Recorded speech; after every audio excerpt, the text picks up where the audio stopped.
আসসালামু আলাইকুম প্রিয় ভিউয়ার্স, আমি শফিকুল মাস্টার স্বাগত জানাচ্ছি আমার চ্যানেলে। আমি আপনাদেরকে আজকে ইএফটির নতুন একটি তথ্য দিব। আমরা যারা এমপিভুক্ত শিক্ষক আছি, আমরা কবে নাগাদ আমরা ইএফটিতে বেতন পাবো তার নতুন একটি নিউজ আমাদের কাছে এসেছে।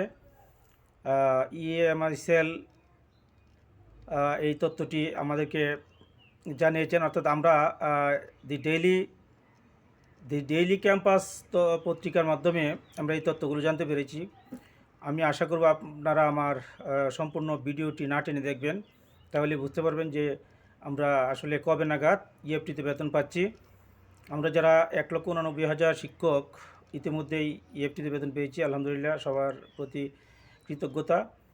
এবং আমরা যারা এখনও ইএফটিতে বেতন পাইনি, দ্বিতীয় ধাপে 1 লক্ষ শিক্ষকের ইএফটিতে বেতন দেওয়ার কথা, কিন্তু এখনও তা হচ্ছে না। কিছু তথ্য এখনও এন্ট্রি করা হয় নাই কিছু ভুল ত্রুটির কারণে।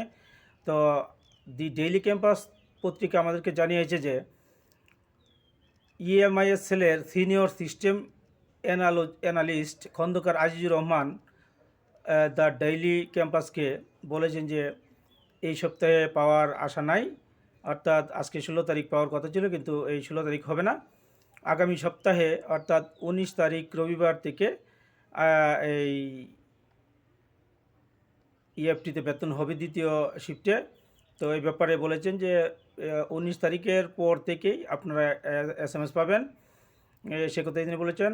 আরেক কর্মকর্তা, নাম প্রকাশে অনিচ্ছুক আরেক কর্মকর্তা জানান, আগামী সপ্তাহে অর্থাৎ 19 তারিখ রবিবার থেকে 1 লক্ষ শিক্ষক কর্মচারী ইএফটিতে বেতন পাবেন। তো আপনারা এটা নিশ্চিত হতে পারেন যে এই সপ্তাহে আর হচ্ছে না, আজকে আর হচ্ছে না।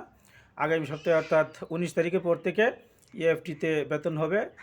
এক্ষেত্রে আমি জানিয়ে রাখি যে তারা আরও বলেছে যে ছোটোখাটো ভুল ত্রুটি যারা আছে সেগুলো তারা নিজেরাই সংশোধন করে দেবে।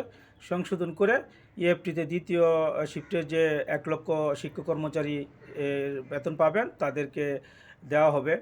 আর বাকি যারা আছেন তাদের যারা বেশি রকম বেশি ভুল আছে এনআইডি কার্ডে এবং এমপিওসিডি কিংবা ব্যাংকে, যাদের এই তিনটির মধ্যে যাদের সঙ্গতি নাই, তারা কিন্তু তৃতীয় ধাপে পড়ে যাবে। তারা তৃতীয় ধাপে ইএফটির মাধ্যমে বেতন পাবেন। তো এই ছিল আমাদের আজকের এই তথ্য। আজকে এই কিছুক্ষণ আগে আমরা এই তথ্য পেয়েছি, যা আমি আপনাদেরকে জানাচ্ছি। তো আপনাদের কাছে আমার একটা বিশেষ অনুরোধ, যদি আমার এই চ্যানেলে আপনি নতুন হয়ে থাকেন, শিক্ষার সব খবর আগে পেতে আমার চ্যানেলটি সাবস্ক্রাইব করবেন, অবশ্যই লাইক দিয়ে পাশে থাকবেন। ধন্যবাদ সবাইকে।